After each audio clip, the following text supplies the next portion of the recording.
And hello, I have a wonderful lady with me who inspired me. I heard you speaking one time and I was so inspired. Monifa Robinson Gruber, how are you? I'm good. How are you, Yolanda? I am blessed. I am blessed, and I'm blessed to have you on my show. And of course, you are a transformational expert, a trusted advisor, you're an author, you're an inspirational speaker, and I'm sure there's a list of more wonderful things. Tell us about Miss Monifa. Who are Um, you? you list all those things and, Mhm. but I always say that I'm really just a simple girl. Some people may think Okay. I'm not that simple though, and maybe at times they're right. But in Mhm. general, in general, I just say like, I'm just really trying to just do my part, to in this world to kind of help people live that abundant life. I mean, I love to eat, Okay. work out. Okay. I don't know if you've heard of the mirror. I just recently bought the mirror. I don't know if you've seen that commercial. Yes, yes. How is it? I love it. I love it. Okay. I love it. I like Okay. to get out and do different things too, but I love the mirror. Okay. I love to travel. Ever since COVID, of course, that's kind of slowed down or stopped. I've Basically, become yes. addicted to Netflix since then. Nope. It's an addiction now. I but digress. other than that, wife, like you said, authors, CEO of Within Your Reach, Hmm. consulting services, where we basically inspire others, particularly women, Okay. to live their life on purpose, I say, and not haphazardly. Just helping people to find power in their pain. So that's Right. Right. And especially women, a lot of women have gone through so much stuff. So that is awesome that you can kind of help them get direction or help because that's really inside of them. They just got to find it. So, exactly. speaking to someone like you, because the time that I heard you on the International Power Breakfast with Executive Power Breakfast with Catherine Blake, I was like, okay, I like her. And it was especially going through a time that I was looking to pivot in my life because I've had this career for 37 years on the radio, and one day I woke up and it wasn't there anymore. So I'm sitting here thinking, do I move all over the world again, or but then COVID came, so nobody was moving anywhere, and no, and there weren't any jobs to move to. Exactly. So I had to really sit back and think. And, speaking to, people like you or listening to women like you, it was like, my thinking cap came on. It put me in a whole other position in my life to, okay, take what you have that's inside of you and see, basically taking those lemons and see what type of lemonade you're going to come out with.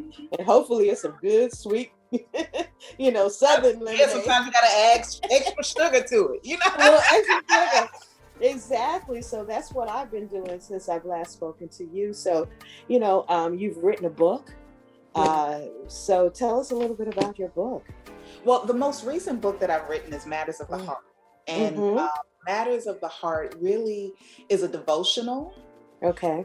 that really kind of, I say, looks into like the private matters and private struggles that a lot of people have that they don't really talk about. But Mm-hmm. with insight, I mean, things that go beyond, I mean, yeah, we talk about sadness and anger, because those are some of the common emotions that people have, but really things that even go beyond that, like the confusion, suicidal thoughts, feeling vindictive, especially if you say you're a child of God. Mm. Mm. Okay. Let's speak that real talk now. These are like, it really looks into some of these matters. And even though I know we could take one emotion, one issue, one matter of the heart, and probably write an entire book on that particular issue, it really just kind of gives some basic solutions from God's perspective, and that's actually Right. title, it's Matters of the Heart, God's solution for every problem. And he really does. When I grew up in church, they used to say the Bible has an answer for everything. Mm-hmm. You're like, really? Okay. But really, the more you grow and the older you get and the more you mature in your relationship with Christ, he really does. He does. He does have an answer for everything. Everything that you're going through in your life, it's right there in those 66 books. It is. You have to, and my pastor always says that once you have the word in you, that's your life. Mm-hmm. And once I became closer and closer to Christ and start really developing my relationship with God, I'm like, wow, the things that I'm doing now or dealing with now, 10 years ago, 5 years ago, or even 3 years ago, it would have had me tripping. So, as a transformational, expert, how do you get people to start to think like that? Or you really, like you said, if you look into the Bible, mm-hmm. your life, every situation, whether it's illness, whether it's your faith walk, whatever you are going through, angry at your siblings, whatever it is. Yes. It's in the Bible. It's in the Bible. It is. So how do you start to begin to transform your mind? First of all, you have to be open. See, I really think people think I got to have the answer to this. I got to do this. I got to be ready for that. Okay, before we do any of that, really, you got to ask yourself, are you just even open to receiving? Because when you go through the motions, we can, I can give you 10 steps to this and 3 steps to that. But guess what? If you're not really in a position mentally where you just want it, you're not going to receive it. So really the first step I tell people is to ask yourself, like, am I ready? It's one of those situations where you ever been going through something and you're trying to figure it out and you're doing everything you can and to make the situation right or whatever you have to do. And then you get to a point where you're like, you know what? I just give it all to God, which we should have done in the beginning. But you're like, you know what? I can't do no more. Lord, it's in your hands. Mm-hmm. Then you're really ready to receive because you're fed up. You're tired of the motion, going through the motion. So really it's a mental thing. Are you ready to receive? I'm not asking you first if you know how. I'm not asking you how challenging it might be. I'm not asking you to know step 1, 2, or 3. Just, are you ready? Mm-hmm. If you're ready, boom, we're on a mission. Okay. We really are, because, and from my perspective, my thing is, if I can get you to just think about the possibility of thinking differently, then I've done my job. Just think about the possibility of thinking different, because most people they have such tunnel vision. Yes. It's hard for them to do that. And you're so right, because sometimes you'll talk to people and say, well, I tried this new, this and that. And I don't like that. I don't do that. That's not what I do. And I'm like, have you ever even tried it? And how do you know you don't like it? And I think also, in that transformation, you have to, I guess you got to take accountability for the decisions that you have made prior to. And that's the hard part. Because you have to be real. I call it my come to Jesus moment. When I've known that because I didn't go to God first in it. I made this decision. And then when it doesn't work out the way that I want it to have worked out, then it's somebody else's fault. Well, really, it's you, because you're grown. You made that decision. And how do you get people to get that part, to take accountability for whatever?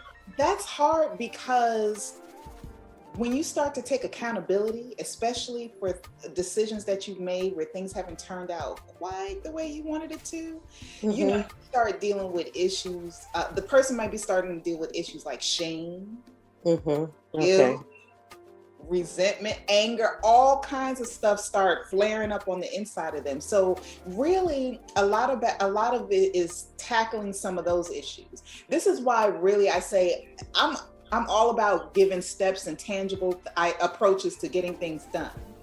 But if we don't couple that with doing the work on the inside, it's all null and void. Wow. Yeah. So we have to really, that's how I tackle it. It's like, okay, this is where we are.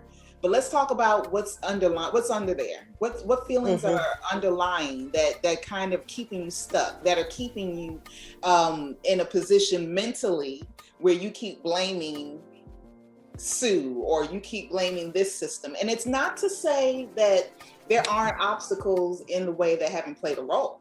Right. But like you said, a lot of times it's really not the landlord's fault that you're getting kicked out. You chose to buy them red bottoms. I'm just you knew rent was due. You knew it. But you had to have them. You had to have them. Because they were on sale. And hey, and you're not gonna get these shoes at this price at this time. But keep in mind, rent is due. You cannot live in those red bottoms. Exactly. You know, and I've seen it happen over and over and over again. And I'm like, when are they gonna get it? Because again, and it's hard. You're right. You have to really look in the mirror, and you like I said, you have to have that come to Jesus moment and just say, I messed up here. So let's where do I go from here, Lord?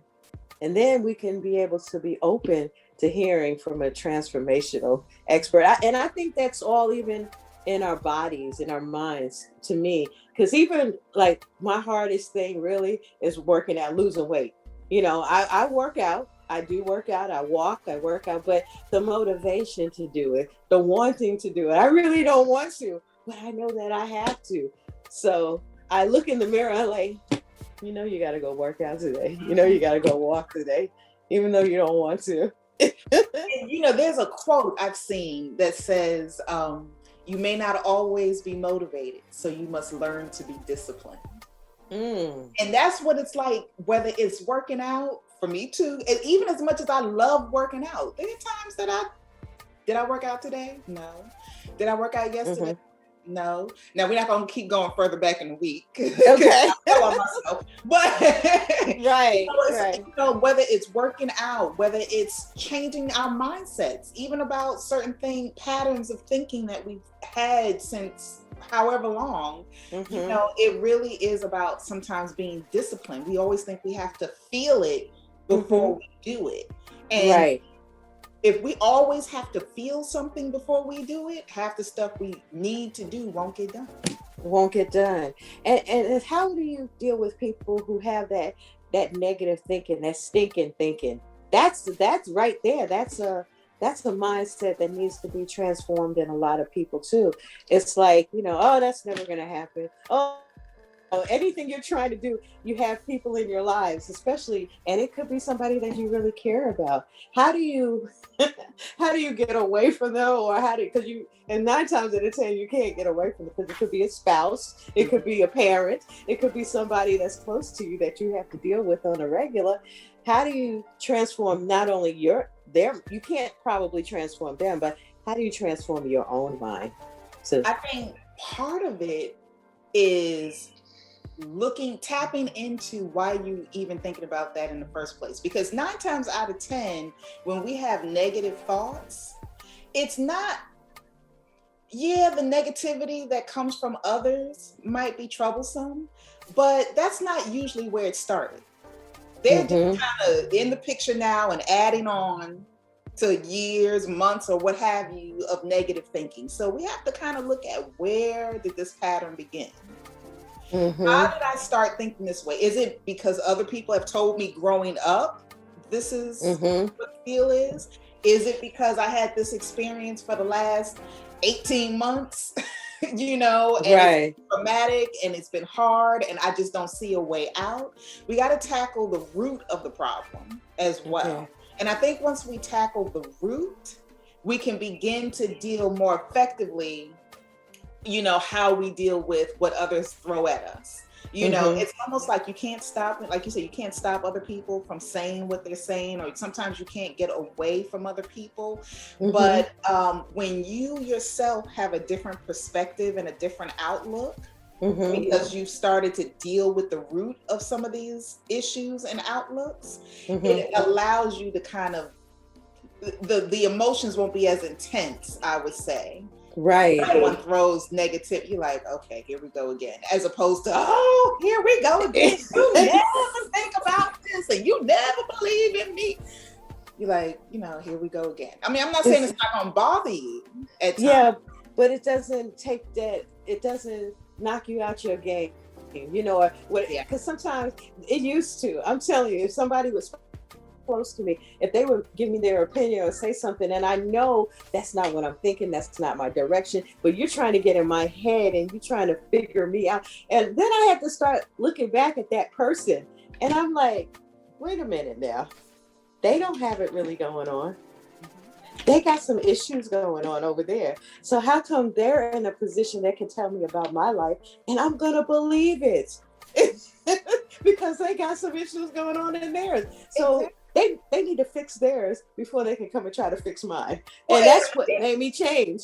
Yes. I'm sorry, I didn't mean to cut you off, but at least attempt to fix yours. At least make it good. Like, what are you trying to do?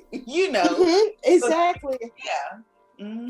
But you know what? It's like people like to look at your problem or look at you and see that it's like it justifies them by pointing a finger at you. But once you point that finger, there's three pointing right back. So, and once I got that scenario, that was even more beautiful. That was because I'm like, wait a minute, there's three pointing back right at you. So I always say right back at you, and right back at you. That's a good one. And we're good, but it took a long time to get there. And I think my spiritual walk helped me grow in that way, because I was a believer of what people would throw at me. And I agree. I was actually about to say, in addition to mindset, see, our mindset, what do we believe about ourselves? Mm-hmm. And a lot of times what we believe about ourselves is attached to what we believe God says about us. And it's real easy to get caught up, as all of us, to get caught up in what we see, what we're currently experiencing, especially when we know what God has said about us, when we're really trying to walk out our faith, and we believe that even if He hasn't shown us what the next step is, that He's got us. Sometimes when you have others that come into the picture, it kind of makes it challenging, because it's like, all right, no, I got to keep redirecting my thoughts. Think on things that are pure, think on things that are lovely, I got to keep doing this, because the enemy keeps interjecting fear. He keeps interjecting doubt, distractions, all kinds of things. So what we believe, I believe spiritually, in our walk, in our connection, in our relationship with God, is, helps us with our mindset as we navigate this thing called life. What I love about you, and I think that's what really, like, I want her on my show, because you use the science of it, but the science is coming from the Word of God. And most people are talking about the science, like, you need to, not, go work out or go do something here, but you get back to the Word, because it seems like the Word is your foundation of your transformation. Oh, I like that. He's pointing at Yolanda. Okay.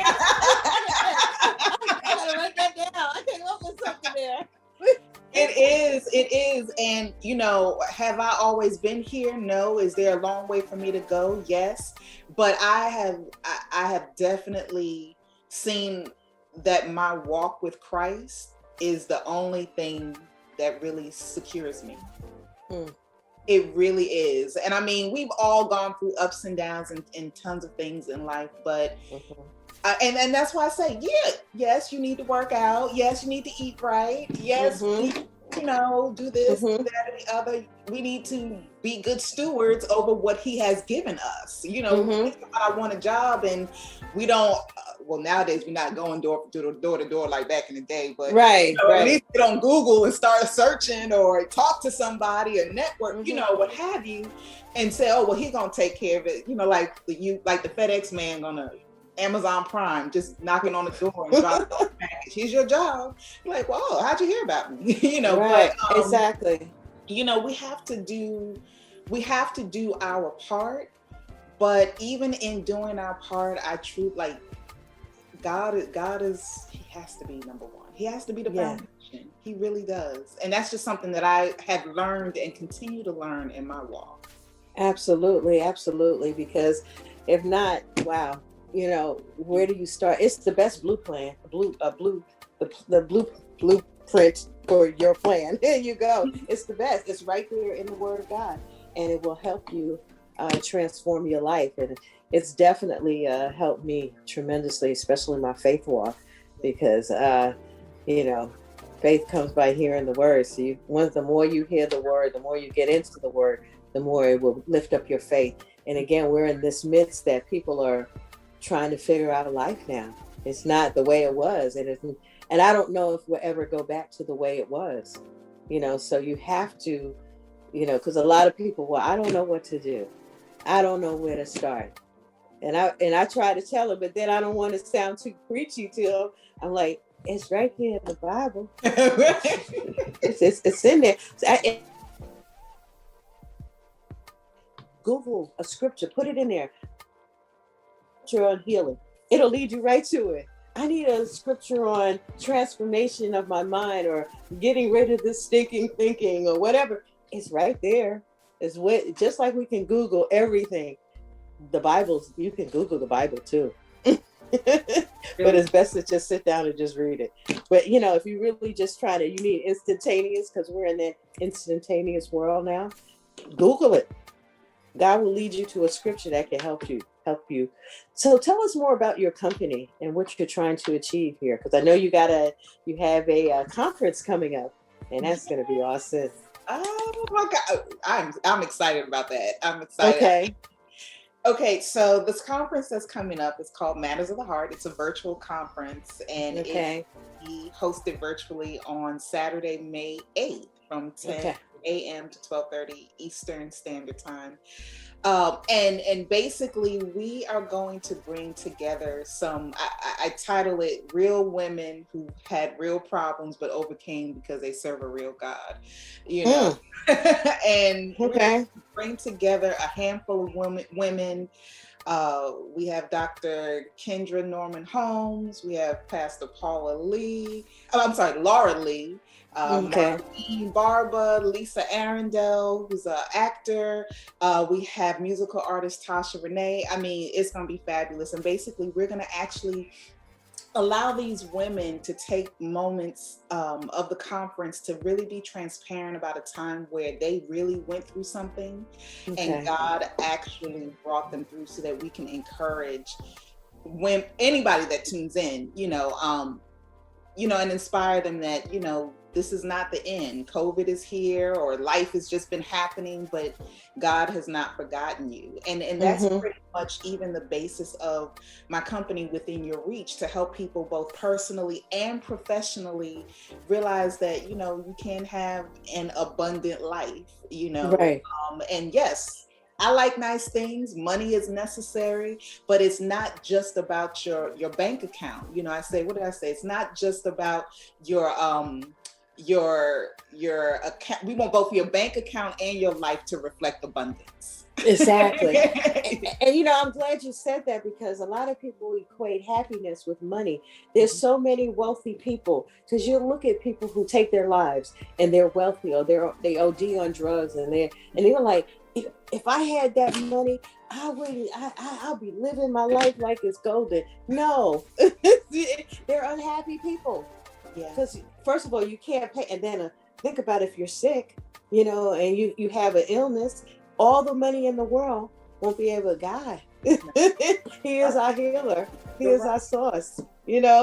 So I'm so glad that you said that. It's not just money. I want an abundance of happiness, of health, of peace of mind.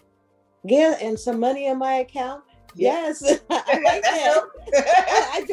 I do. And I know I serve a God that, but I looked at my life this whole year without a job. I haven't missed a meal. I haven't missed a bill. And it was nothing but God. I'm a tither. I died. That's right. And once I started learning the principle of being taught the principle of tithing, oh my God. If people think, oh, the church just wants your money. It ain't about the church. It's about what you're doing for God. because he trusted you with this. So you give it back at 10%. It will. Don't let me start. Right. I mean, but that's what you call being a disciple, being disciplined, being a follower. Okay, we're gonna slow down. We're about to turn this into church, but but it's real. I mean, those are the core principles that people don't really understand. And once I got it, and I mean this year was my true test. I tithe more this year than I've done any year, and I haven't had a job. Won't he do it? Won't he do it? Won't he do it? Because when my accountant, Jackie's like, girl, I said, really? I did that? I was shocked. You know, sowing seed on good ground. So I will definitely be, virtually be at your conference, because that's a seed I would love to sow, just to hear these women that are about. So how can people, see it, be a part of it, want to check you out? Because you're just awesome. Thank you. They can actually go to my website, within.life, within.life, and they can find out more about me. They can actually register for the conference. As soon as you log in, you'll see information in a link where you can get your tickets. Individual and group rates are available. So have a group of girlfriends or friends or colleagues that you want to get together safely with. You can do that as well. If you want to sponsor, there's information on that too. But yeah, they can chime in that way, withinyourreach.life. Withinyourreach.life.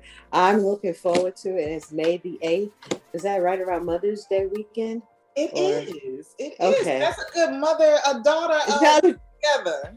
Mother's Day gift. That's right, exactly. Because especially my mom passed away a couple of years ago, but that would be something awesome. I would be sitting right here in the house and I would put you up on the big screen and just sit here and really get into it. So that is an awesome gift for your mom, because people are really not going anywhere and doing much, and hopefully most people should have their shots if they're going to take it, and that they can begin. But this is an awesome way.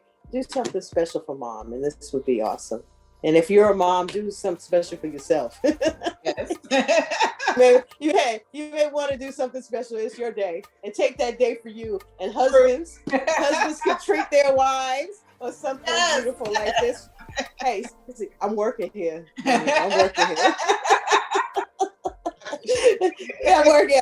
Hey, not a problem. But because I just I was inspired from the first time I heard you, and I got your book, and I've been reading it off and on. So, but I love coming from you. I can tell you my perception, but it's your words, and it matters of the heart, and I really like it. So I'm hoping that people log on to your website and purchase their tickets and definitely be a part of this, because it's going to be awesome. It's going to be awesome.